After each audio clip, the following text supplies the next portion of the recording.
Hello, this is Mad Cat, and welcome to another one of my impromptu shows. I can't wait to get back to a normal schedule, but that's going to be a little bit of time. But let me go ahead and load up my chat message. So, I'm about to shoot a video for the trigger warning series that I'm doing based on the paper by Harry Chu. And it sounds tedious, but there's some good stuff in there that I think really supports the point that trigger warnings shouldn't be a mainstay in the classroom. Funny enough, for a paper that's trying to get them in the classroom. But anyways, I was actually watching Steven Crowder, and I have a lot of respect for Steven Crowder. I don't agree with everything he says. In my opinion, he's a little more of a more tradcon, not really, but more so than a lot of conservatives I see. And so, of course, that's going to really bump heads with me because I'm more of the opposite direction. So anyways, I do check out his show. I do see what he has to say on a given subject. And, I like that I can really just disagree with him. So anyways, as the title of this video, I'm watching the interview, or rather debate, with Maria del Russo. And I'm only about 12 minutes into it. And she just keeps repeating this thing over and over and over again. And it's like she can't get past it. Now, maybe she does in the video. I don't know. But I just wanted to respond to it. And, I do want to say to Maria, if you do happen to see this, I'd actually like to have a conversation with you. I mean, I know I can get a little bit emotional on this, but that's somewhat of an act. I can be quite respectful.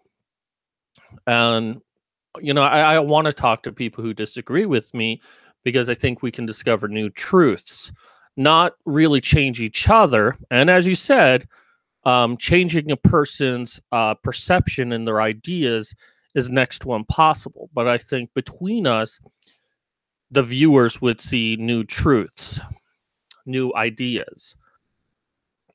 But the one thing that she keeps saying, and this is an argument that I actually hate amongst feminists, it's this idea of male power. Well, men have been in power. The system has always favored men. Men have been in leadership positions. Men have been CEOs for so long. So the system always favors men.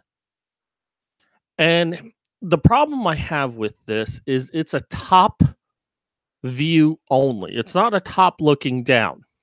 And I think Maria might do a tiny bit of top looking down, but she's still staying at that top right there. And what I invite feminists to do is start at the bottom. Start at the bottom and look at what the bottom looks like, and then look up.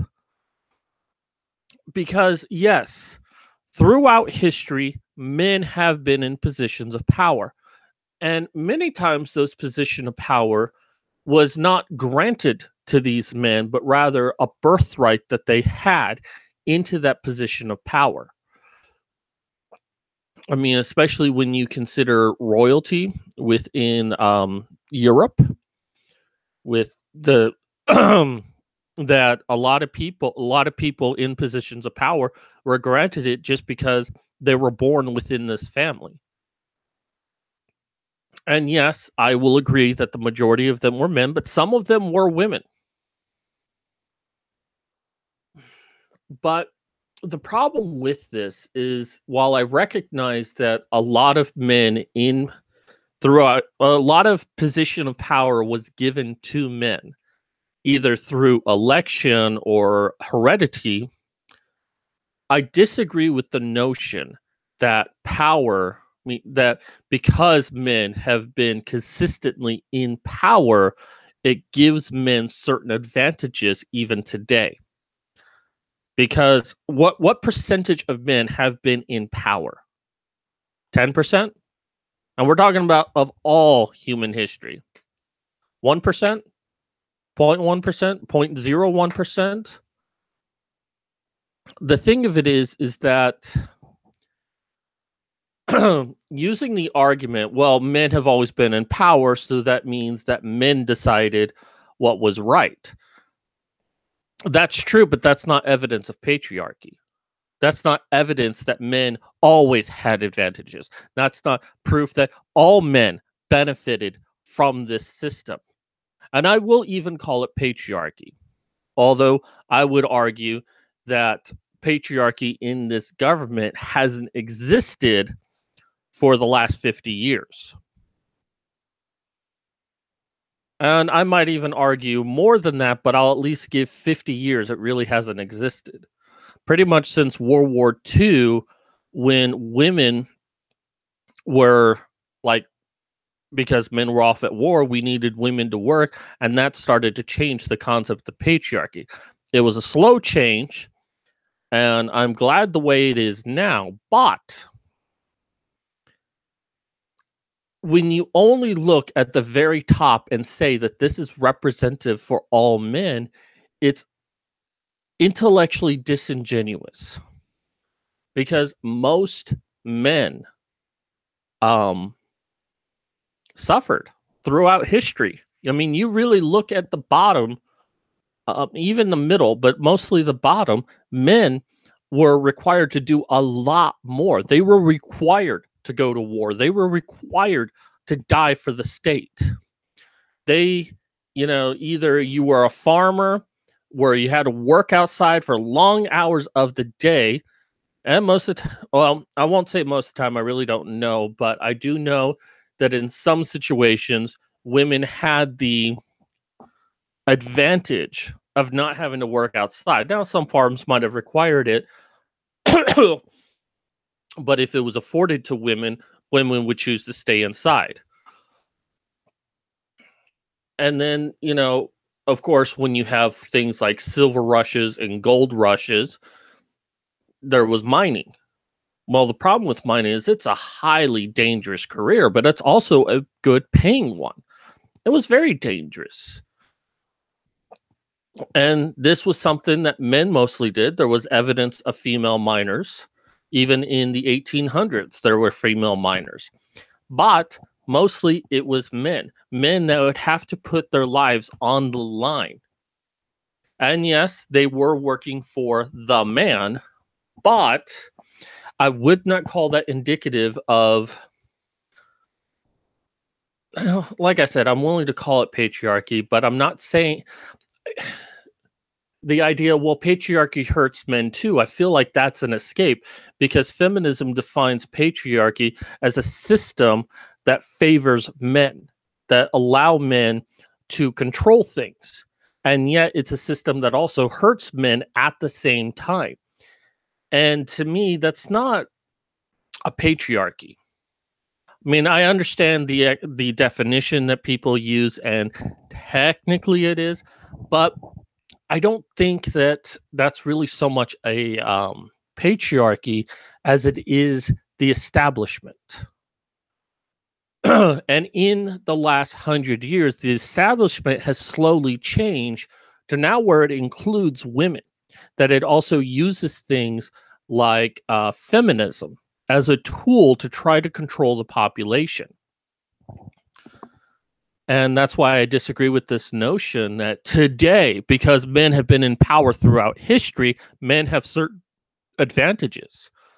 And the one thing that bothered me in this video is that she was asked, well, name a privilege that men have that women don't. And she sidestepped that question and then redefined her definitions. And then anytime she's asked directly, okay, what do men have that women don't? Well, it's not like that. You just have to really understand the definitions. It's not really rights or privileges. It's just advantages. But, on paper, men and women are equal. No, actually answer the question. What advantages do I have as a man? Now, I'm honestly asking, what specific advantages do I have as a man that a woman doesn't. And don't use the excuse, oh, because men have been in power for so long, you automatically get the benefit of that. No, I don't. I don't get the benefit of that. No one gets the benefit of that. The only way you get the benefit of that is if you're in a position of power. And guess what? Women can now be in a position of power. Many women don't pursue the position of power because oftentimes it's a great sacrifice. And will I deny that there's the good old boys mentality still out there? Yes, it is out there, but in very small pockets. These days, if you could have a female CEO, a lot of people would want that because it gives them extra points. Especially today, if a woman can go on public TV and say, well, I'm a female CEO. That's why you should buy our products because we support women. That would get sales. Business people are not stupid, and they will manipulate any way they can to get more sales. So having a female in a position of power does that for them. And that is an advantage women have because our culture is so tied up into this idea that women are oppressed, and they've been oppressed throughout all of history. And it doesn't matter what men have gone through. It doesn't matter the oppression that men have faced. No one cares. It's not even a topic of discussion. No, because women have suffered oppression. We want to see women as the underdog. So when they rise to the challenge, when they're on top, we want to exploit that as much as we can because we know people will eat it up. Is that a function of the patriarchy, or is that a function of the establishment? I argue it's a function of the establishment. Yes, men have been primarily in power, but they don't even represent 1% of our society. I mean, at best, you could say that 1 million, the top 1 million positions in the United States is mostly controlled by men, or rather, if we were to take all the key positions out there, let's say 1 million, a good average number. Well, there are 300 million individuals out there in the United States. It's more like 320, but it's probably higher than that. Let's say 300. Cut that in half. We have 150 million men. 1 million positions, and let's say it's all held by men. That's not even 1%.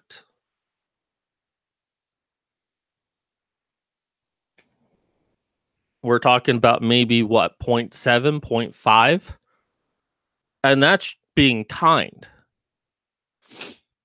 I've seen a lot of men abused by the system, a system that put women first.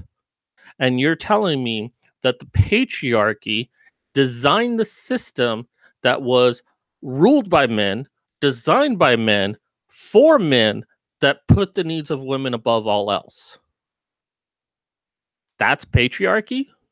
Is that what you're trying to tell me? I mean, you use the argument, well, patriarchy hurts men too, which only came up when we started pointing out the fact that there were flaws in your logic, the flaw that I just named. Oh, well, patriarchy hurts men too. Look, if patriarchy existed, and I'm willing to give a concession there, it hasn't for the last 50 years. It started to change in World War II, and then by the 60s, we started seeing less and less of it. By the 70s, we saw less and less of it. Our country was moving towards women having equal representation in this country. Now, I can't speak for the rest of the world. I do know that there are patriarchal systems out there, and feminism should be fighting those systems. Instead, they're fighting what's in this country. Are things perfect? No. Do women have a tough time? Sure. Do men have a tough time? Sure. But laying this blanket down that, oh, it's just the patriarchy. Men, this is your fault because, and I'm not saying that you're saying this, Maria. Is it Maria? Yeah. Maria, I want to make sure I get your name right. I'm not saying that you're saying this, but this is a lot of what I hear, that men and women suffer under the patriarchy, but it was designed by men, so we need to focus on women only. And once we solve their problem, which means the dismantling of the patriarchy, then it'll trickle down and all of men's problems will be solved. That's not how you solve problems. You cannot use a trickle down method to solve problems.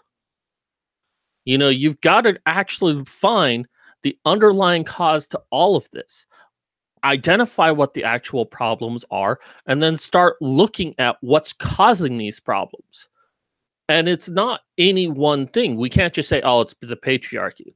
Now, I say it's the establishment, but I'm not saying that it's just the establishment. Let's get rid of the establishment. We're never going to get rid of the establishment. I would like if we could, but we're not going to. The only thing we can do is force the establishment into some changes. You know, some of the common problems that men face, male genital mutilation, outlaw it. We outlaw it for women, let's outlaw it for men. Family courts, let's start at 50-50 shared custody, not just 100% custody for women, and work backwards. Some issues for women, the abortion issue. I'm not saying I agree or disagree with it, but in the United States right now, it is a law that is granted towards women that gives them the ability to get an abortion when they need to, but there are places like Texas that make it next to impossible to get, and I disagree with that. Just because Texas disagrees with it doesn't mean that they get a right to try to prevent it from happening. And, you know, that's a debate. That's the only issue I can really think of that women really have that needs to be discussed. I'm sure you can think of other things, but most of what I hear from women, especially feminists, about the privileges and rights that women don't have, men really don't have. And if you actually look at it, you actually do. You're just listening to conjecture. I mean, one of the things that I see a lot is free the nipple, about being able to walk around topless in public. Here's the news. Here's the kicker. You can. Most places in the United States allow you to walk topless. And from what I understand, many parts of Canada actually allow you to do this. The problem is that when women are given the choice on whether or not to do it, they choose not to do it. But instead of facing that reality, oh, we have the right to do it, maybe we should practice it, they instead say, well, we're not allowed to do it. It's because of men. Men are sexist. Men sexualize our bodies. So we're going to fight against it. And I just laugh. And they always try to go to somewhere that has a specific law on it, like a city, a very specific city. And there's a couple of them throughout the United States that do have specific laws on it. And they go there instead of going to a major city, because guess what? The major city actually has no laws on it, or they actually allow it. So I digress on that one. But the ultimate point I have here is you can't use the argument that because men have had positions of power in the past, that men have advantages because of it, because you're only looking at the top. You're looking at the top and looking nowhere else. You're not even looking at the top and going down, except when you say, well, patriarchy also hurts men. That's your blanket statement. And then I'm not supposed to be able to argue with that because, well, you've accounted for the men that are affected negatively in our society because it also hurts them. It's not a blanket statement. You can't just say one thing is the cause for everything. You've actually got to look at the problems, and you've got to start at the bottom. You expect us to start at the bottom with women. You need to start at the bottom with men and look at the lives that they have to lead. Look at, you want equality, let's start at the same place. Let's start at the bottom and work our way up. And let's see if we can find the exact point where there's a disparity between, and this is an issue of class. That's the problem, is that many of the problems we face in this world, especially in the first world, especially in the United States, is a class issue, not a gender issue. We start at the bottom, the lowest class, and we work our way up, and we see at what point does the class structure start to favor a higher position versus a lower position, and then start there to try to undo the disparity of equality. But don't use the argument, well, because all of these men up here have been in power in history, that must mean that all men are benefited from that, even though patriarchy hurts men. How can I both be benefiting from the patriarchy while also being hurt by the patriarchy? How does that make sense? And that women are not benefited at all from the patriarchy, only hurt by it. That makes no sense whatsoever. So that's my video rant on this. I'm going to be doing another video on continuing my trigger warning conversation. Anyways, that's going to do it for me. Be sure to check out the post down below. I'm working on a very special project. I don't want to say what it is yet, but it's actually a new book that's actually in response to a horrible, horrible book that's on Amazon right now. It's going to be good. So it's going to be kind of scary, but it's going to be good. Anyways, that's but check out my Patreon. I'm trying to do a few more videos here and there. I'm trying to save up for a computer so I can do better videos on YouTube, start teaching courses online. I need a modern computer to do all of that. So right now my Patreon is for that. If I can do that and start earning money with a modern computer, I think I can start really trying to help myself to live, to be able to care for myself. So that is my current goal right now. If you can spare me a few dollars, for right now, the money is going to help my day-to-day life. But once I really start making good money on that, then I want to put that towards a computer. My Patreon is there, my PayPal as well, if you don't want to do Patreon, and also my book there as well, if you don't want to do Patreon. Anyways, it's going to do it for me today. This is Mad Cat signing out.